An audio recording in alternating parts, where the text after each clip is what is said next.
কলকাতায় বাংলাদেশ ভারতের যৌথ নদী কমিশনের বৈঠক কিছুক্ষণ আগে শুরু হয়েছে। নিউ টাউনের একটি হোটেলে দুদেশের প্রতিনিধি দল বৈঠক করছেন। এ বিষয়ে বিস্তারিত জানাতে কলকাতা থেকে যুক্ত আছেন সহকর্মী দীপক দেবনাথ। যাচ্ছি দীপকের কাছে। দীপক, বাংলাদেশ ভারত যৌথ নদী কমিশনের বৈঠক থেকে কি সিদ্ধান্ত আসতে পারে, কিছু জানতে পেরেছেন কিনা আমাদের বিস্তারিত জানাবেন।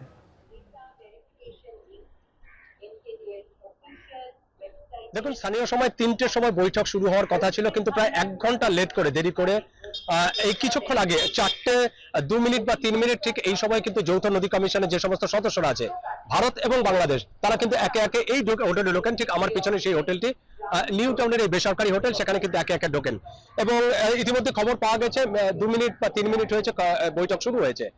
এই বৈঠকের যে মূল বিষয় সেটি হচ্ছে যে আপনি জানেন যে এই বছরের শেষের দিকে গঙ্গার পানি বন্টন যে চুক্তি, সেই চুক্তিটি শেষ হচ্ছে, কিন্তু সেই চুক্তির যে নবায়ন, সেই মূলত সেই বিষয়টি নিয়ে আলোচনা হবে।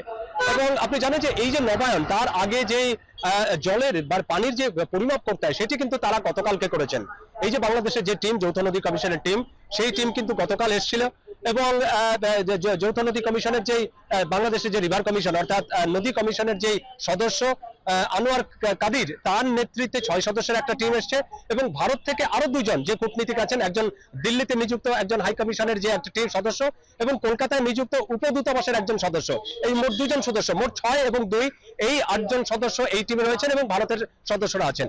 তারা গতকাল ফারাক্কায় যে গঙ্গা নদী আছে, সেখানে যে জয়েন্ট যে বেসমেন্ট যেটি আছে বা রিভার সাইট আছে, সেখানে কিন্তু তারা নেমে সেখানে পরিমাপ করেন, দেখেন যে পানির গভীরতা কতটুকু পানি দেওয়া যেতে পারে। কারণ আপনি জানেন যে 1996 সালে যখন চুক্তি হয়েছিল ভারত এবং বাংলাদেশের মধ্যে, তখন যে পরিমাণ পানি দেওয়া হয়েছিল, সেই একই পরিমাপ পানি দেওয়া হবে কিনা বা নাকি কম আছে বা বেশি দেওয়া হবে কিনা, এই সমস্ত বিষয়গুলো নিয়ে তারা পর্যালোচনা করে এবং সেটি নিয়ে কিন্তু আজকে বৈঠকের পরে যদি সংবাদ সম্মেলন করেন, তারপরে কিন্তু বিষয়টি পরিষ্কার হয়ে যাবে।